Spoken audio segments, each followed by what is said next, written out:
Hello there, this is Ann Barnhardt coming to you from the van down by the river. This is podcast number 3, and the date on this looks like it's going to be Wednesday, December 11th, 2013. I'm a day late. Apologies for that, but I actually had some toilet scrubbing work yesterday, which I was happy to do.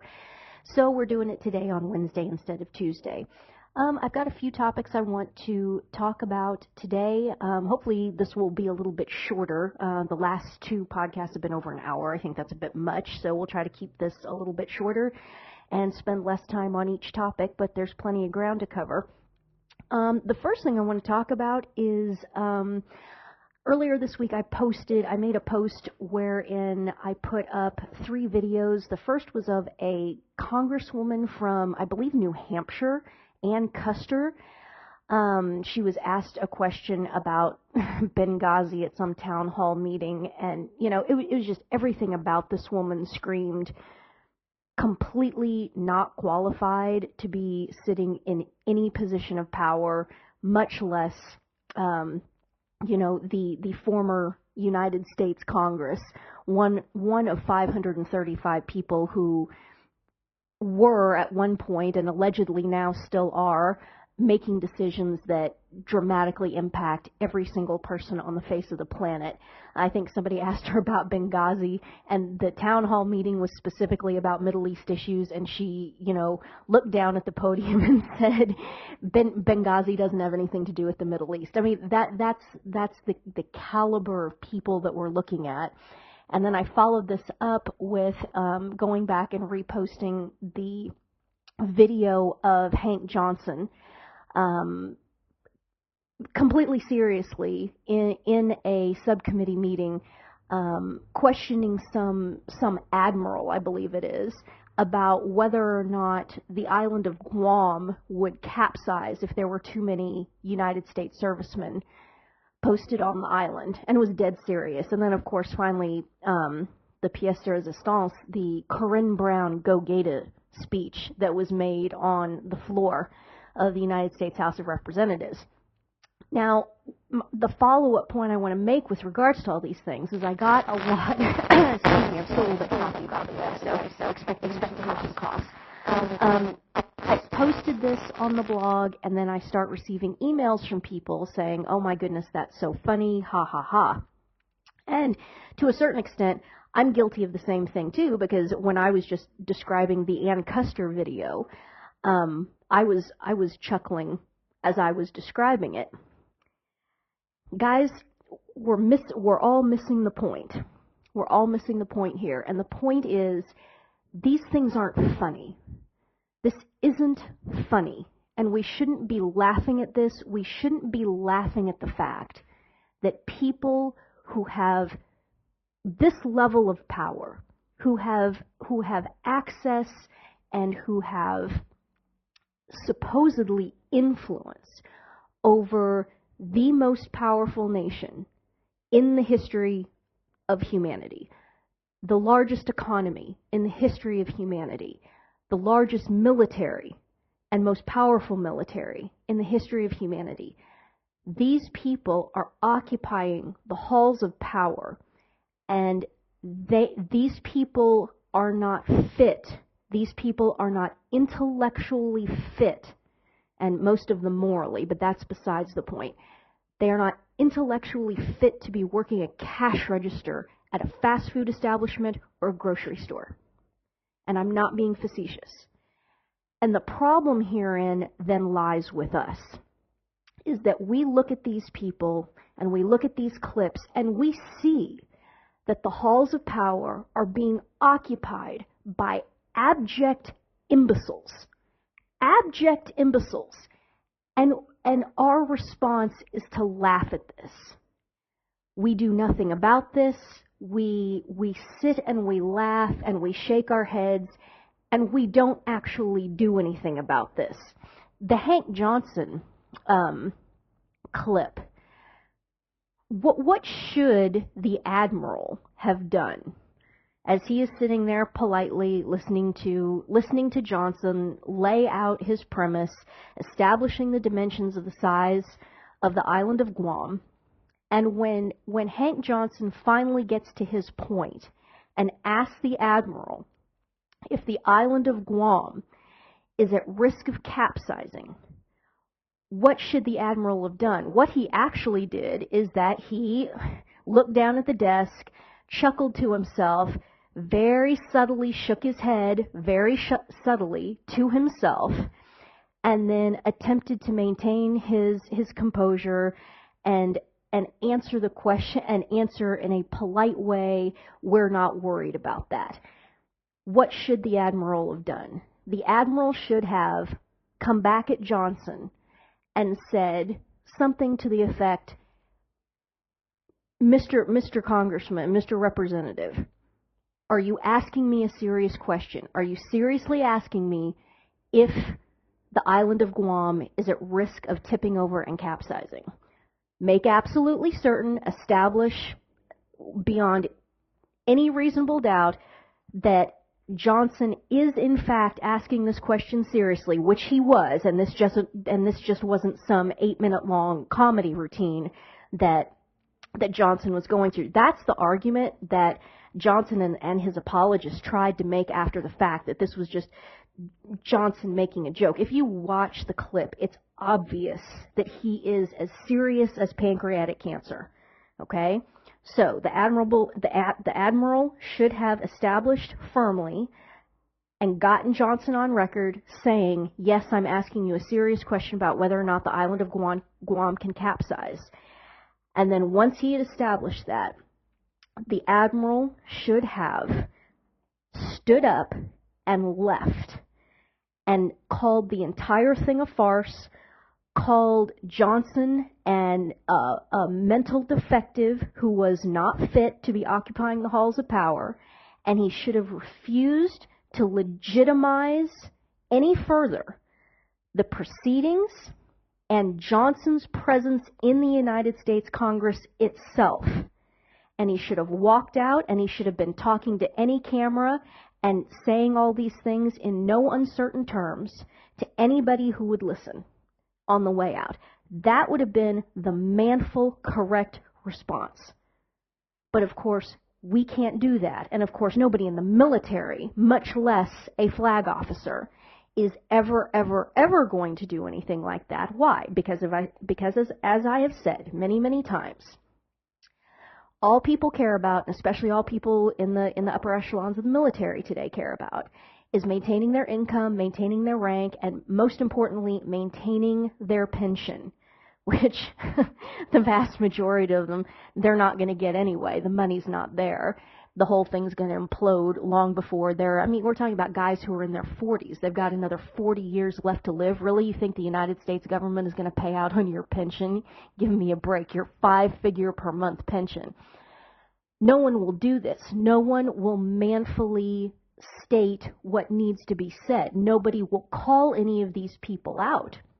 That is precisely why these imbeciles have this power and are able to retain the power that they have. It's not because they are acquiring it and retaining it because of any strength of their own. The reason they acquire and hold on to this power is because everybody else in the society is so whipped and so cowardly that they permit these things to go on. It's the same with the Obama regime. What is the difference between the Obama regime and the average American intellectually? Well, not much. As we've talked about before, these people are not super duper geniuses. What is the difference? The difference is that the people in the Obama regime are willing to actually act, and none of you out there are willing to do anything to stand against these people, to protest against these people. And so we look at today, are you all aware that in the Ukraine there are, in excess of 1 million people taking to the street every day, protesting, trying to get themselves out from under the jackboot of Vladimir Putin in Moscow, trying desperately to assert their sovereignty and make it clear that they want to be done with this de facto domination from Moscow and these oligarchs and these corrupt politicians who are in bed with Putin, who are just raping this country. I mean, sound familiar? This is the same dynamic that's playing out everywhere else. But the Ukrainians have had enough of this and are manning up and are actually taking to the streets. In excess of 1 million people in the Ukraine taking to the streets, protesting. Why aren't you doing that? Why isn't this going on in the United States? Why, after this Obamacare fiasco, why, after all of this criminality, as you are watching before your very eyes, the rule of law being just shredded. The Constitution means nothing. You have a tyrant in the executive that's just steamrolling over everyone and everything. Everybody knows exactly what the score is. Everybody knows that the entire Obamacare thing is an orchestrated chaos designed to basically overtake and destroy 1/6 of the economy, which will then, by extension, destroy the rest of the economy and collapse the government itself. Y'all sit there, watch this. You know what the score is, and nobody will do anything. Where are the people marching in the streets? Well, we can't be bothered to do that. Well, how can we do that? I have a job. I can't go march in the streets. Well, what do you think? Do you think the people in the Ukraine? Do you think the 1 million+ people in the streets in the Ukraine?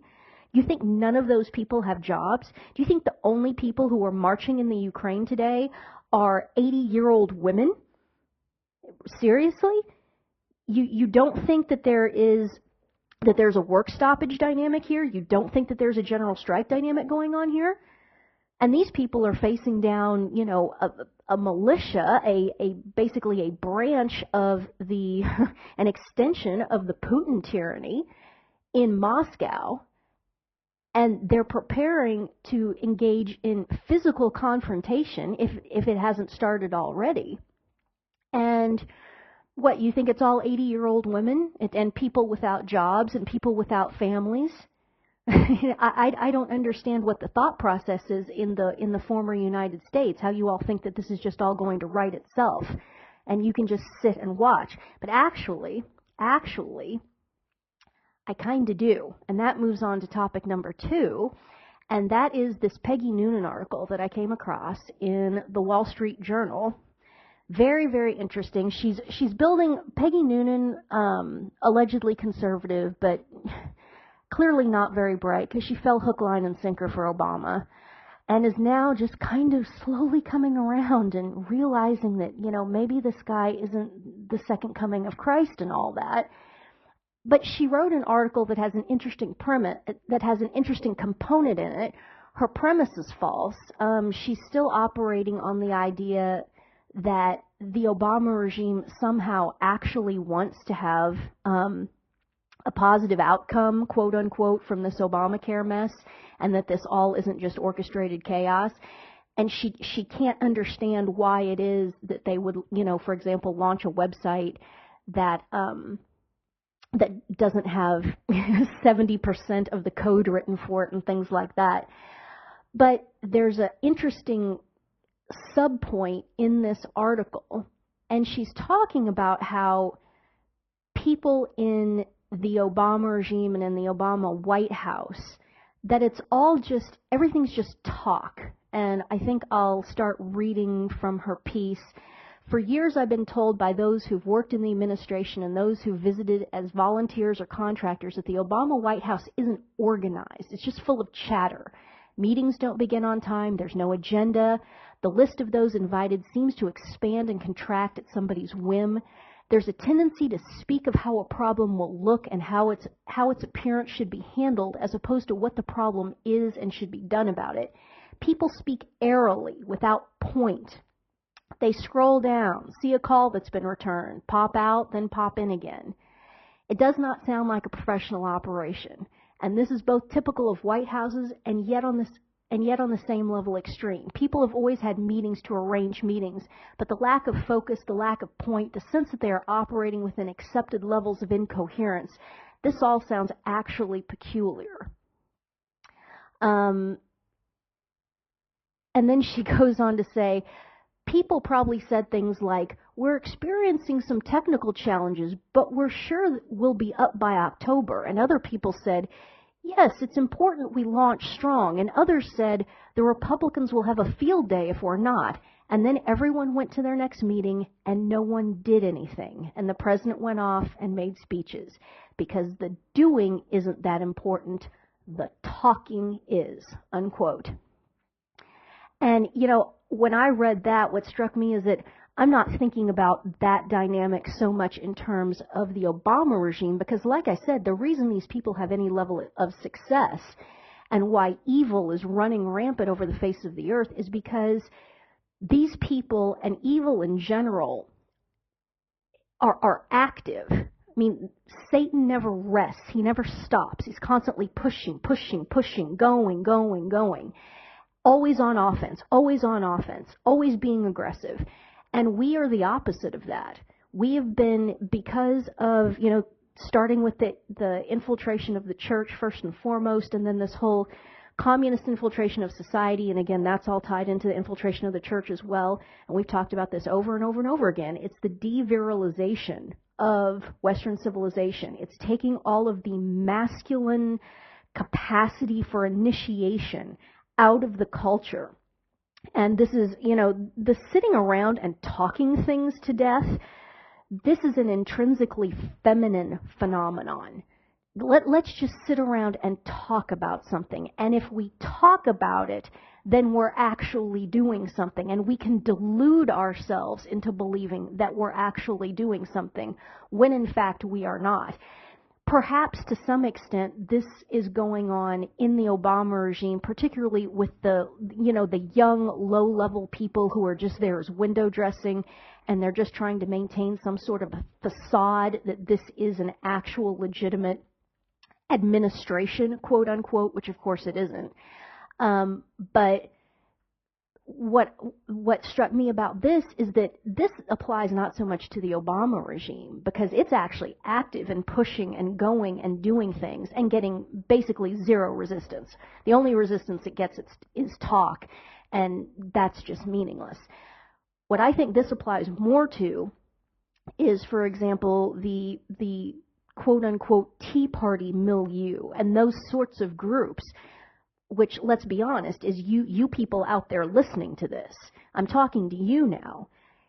Getting together and having a meeting and talking about how bad all this stuff is and commiserating and shaking your head and wringing your hands. You need to understand that you're not accomplishing anything. We can all get together till the cows come home and sit around and talk this to death and talk about how bad everything is and, oh, look at this and, oh, look at that. But you cannot permit yourself to be deluded into believing that by sitting around and talking about something that you are actively doing something to correct it. You are not. To some extent, certainly, ideas need to be thought through, discussed, parsed, etc., etc. But that is not the end. That is one of the very, very early stage activities you need to go through so that you can understand the situation, you know, and in this case, understand the tactical situation so that you can formulate a counter-revolution and a plan for doing something about this. What I see amongst all of you out there is the notion that if we just talk about all this, well, I'm doing something. I'm doing something. No, actually, you're not. I hate to break this to you, but you're not. You're sitting and watching and providing all kinds of color commentary. You are doing nothing to stop any of this. And I would encourage you to just step outside the situation and look back at what has gone on over the last 5 years since the ascendancy of the Obama putsch regime, and ask yourself, what has been done to stop any of this? The answer is nothing.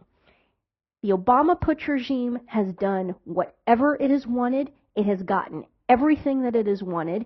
It has achieved every objective that it has set out to achieve. It is experienced full, total capitulation, no blowback of any sort whatsoever, and not even the threat of any sort of blowback. I know you don't want to believe that and you don't want to think about that, but it's true. Even after the 2010 election cycle, when that big swing happened, what was the result of that? Did that slow the Obama putsch regime down in any way whatsoever? No. That Allen West class that got in, did they do anything to stop any of this? No. A few of them talked a good game. Most of them capitulated. A few of them talked a good game. But talking a good game is not the same as getting out on the field and actually doing something, and much less winning. Okay? You need to see the distinction between these two things. It's this complete devirilization. Let's just talk everything to death. Let's dialogue and encounter. Where are we hearing that also as well?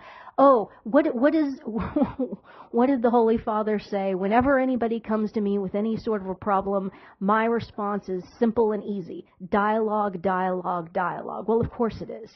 Because, that just accomplishes nothing, but we can delude ourselves into believing that we actually are doing something.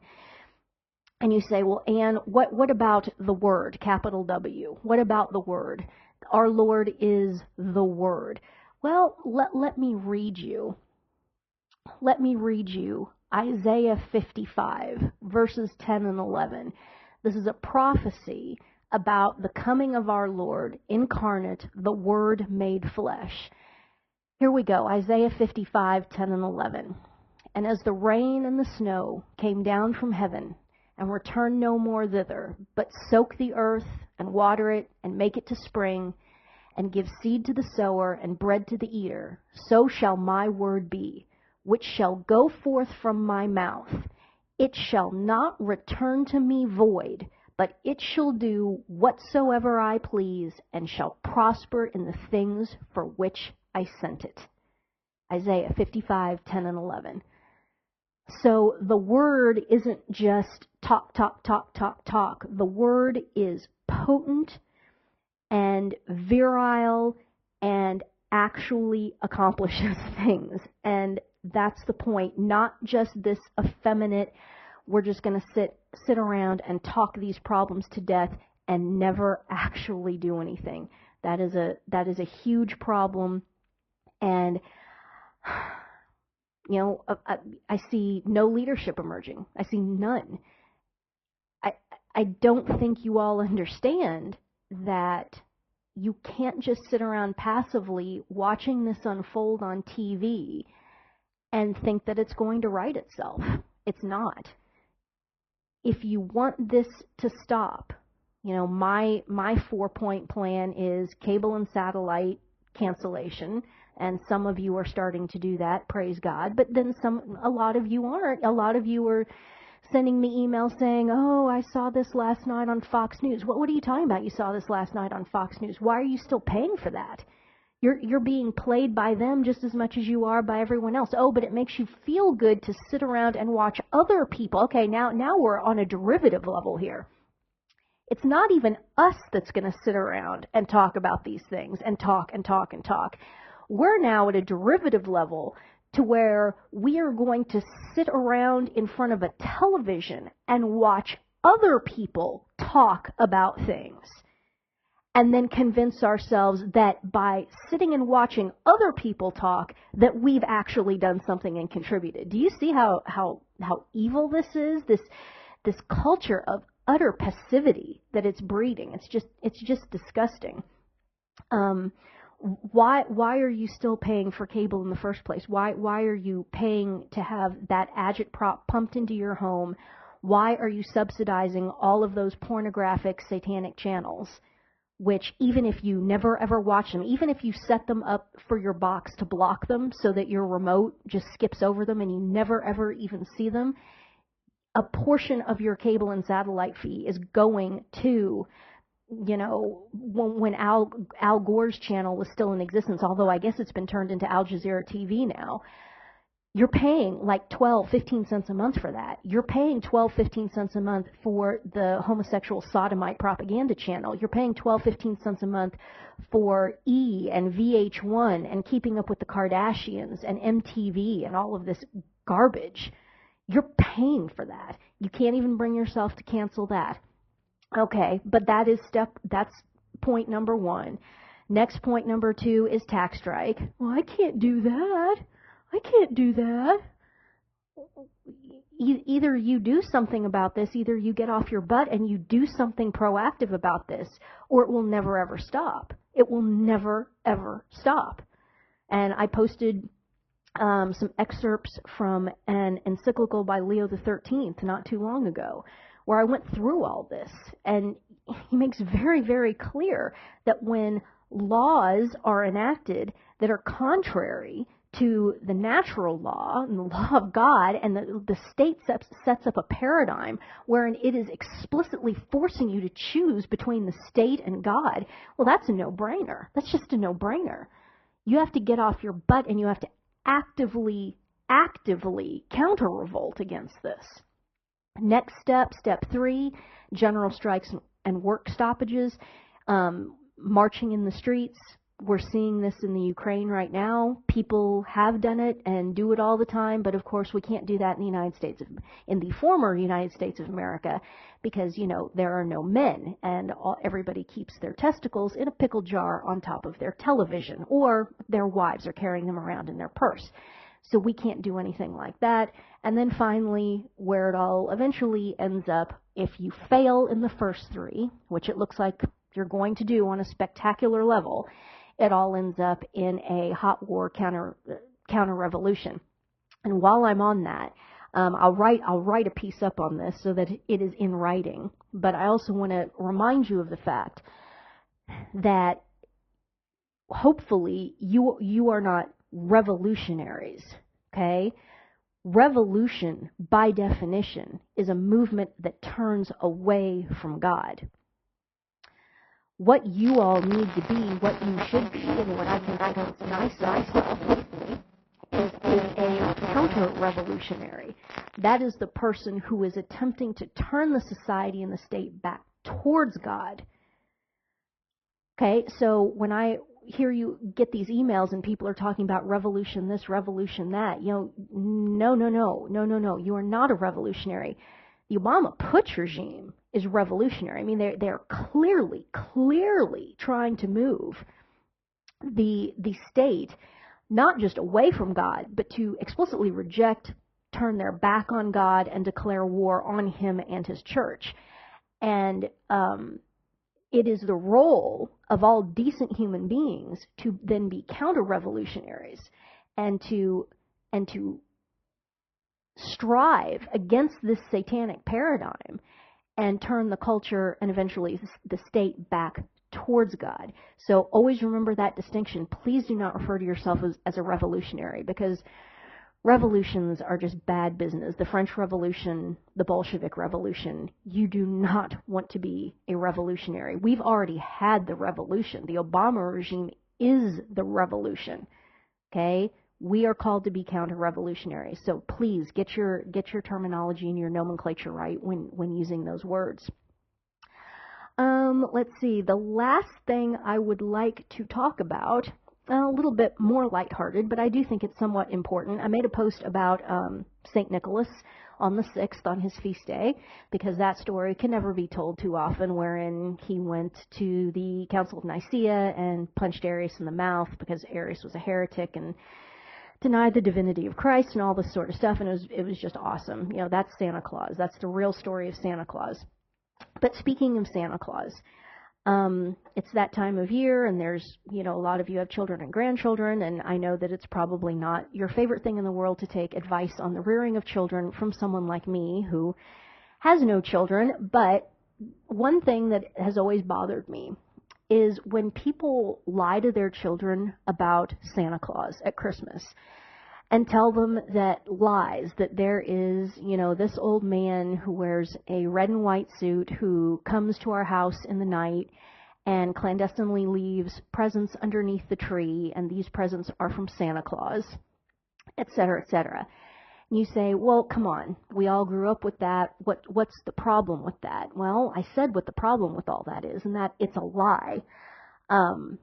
It seems to me that if I had ever had children, that one of the great challenges of being a parent would be endeavoring to never lie to my children. I understand that there are times where you have to engage in some pretty intense mental reservation and not tell children everything, obviously. And there are also times when you just have to lay down the law and tell your children, I cannot talk to you about this topic at this time. You're not old enough. When you're older in a few years, perhaps I'll be able to talk with you more about this, but I can't right now. And, they get upset and they probably cry and get angry, but that's just part of it. What parents should not do is that they should not lie to their children.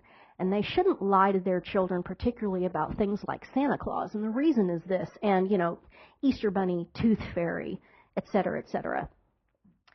If you lie to your children about Santa Claus, at some point when they are probably, 10, 11, 12, 13 years old, they're going to start thinking about God, the church, the Mass, the Eucharist, et cetera, et cetera.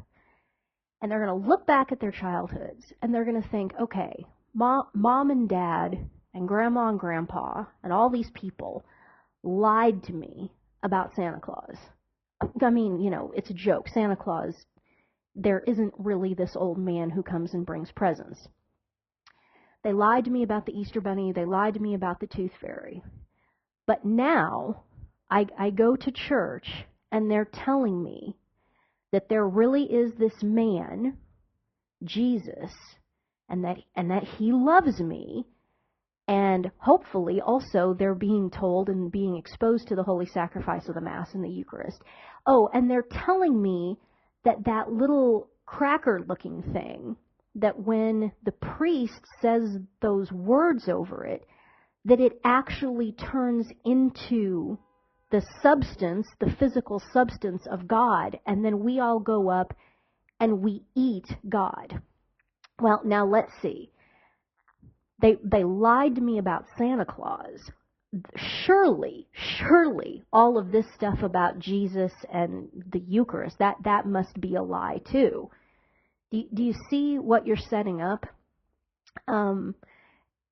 I just think it's really important to not do that and not destroy your own credibility and not establish a pattern of lying, because the fact of the matter is that the incarnation of Christ, the fact that he loves us at all, the institution of the holy sacrifice of the Mass and the Eucharist are far, far harder to grasp, get your head around, and believe on a superficial level than the notion of a man sneaking into your house and leaving you presents under your tree on the evening of the 24th of December, or of a bunny rabbit coming and leaving colorful eggs and candy at your house on Easter morning, or a strange fairy-like being coming and taking your baby teeth that have fallen out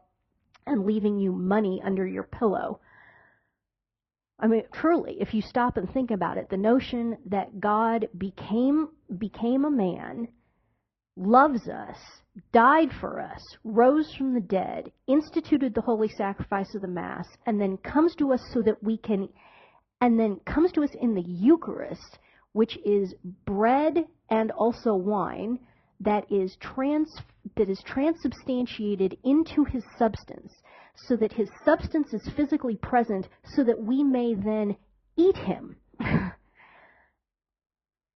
Okay, if you're lying to your children about small things, why would you not expect them to think that you're lying to them about big things?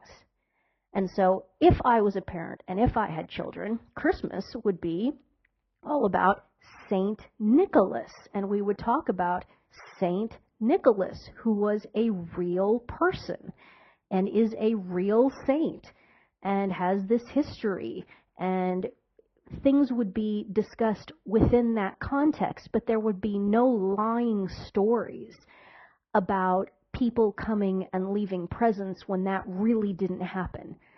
Because, especially when you add to this the television culture, the internet culture, the fact that children are just bombarded with fantasy and things that are not real, I really don't think, especially in this day and age, that parents can afford in any way to be deceiving and lying to children, even with the best of intentions, even with the best, most sentimental of intentions, because the ability for youngsters today to even grasp the difference between what is real and what is fantasy, what is fact and what is fiction, those boundaries are just being dissolved with each passing day. And then you take them to church, and you expect them to believe what you are, these incredible things that you are telling them about the reality of our Lord Jesus Christ and His Holy Catholic Church and the most blessed sacrament of the altar. So I just wanted to speak my piece about that. And as a person who was quite intelligent as a child and who remembers their childhood with crystal clarity, please show your children the respect to not lie to them, because they do hear it, they do realize when they're being lied to, and they do understand what dynamic is at play, and it's not good and it's not healthy. So this Christmas season, let's if we can, let's drop all this talk about the marketing gimmick that is Santa Claus. Let's turn back to St. Nicholas, and then let's be honest to the kids about where those Christmas presents are coming from and how they got there and who they're from. And last thing I want to say, again, enormous thanks to one and all for your extreme munificence with regards to the donation button. I do have the Mass scheduled for December, and it's coming up quickly. It's coming up on Saturday, December 14th at approximately 12:30 Eastern Time. The Holy Sacrifice of the Mass will be offered specifically for the intentions of my benefactors and supporters and all those who pray for me. So set an alarm on your phone, 12:30 Eastern Time, this coming Saturday the 14th. And if you can, please have a spiritual communion with our Lord. I will almost certainly be present at that Mass, I would think. I can't imagine why I wouldn't. And we will all unite ourselves together, and I will receive Holy Communion on behalf of all of you. And hopefully you can join in spiritual communion as well. So I think we'll wrap it up there. 38 minutes. I think that's a better time for for this podcast. I think they were running a little bit too long, like I said. And thank you all very much for listening, and we will talk to you next week. God bless.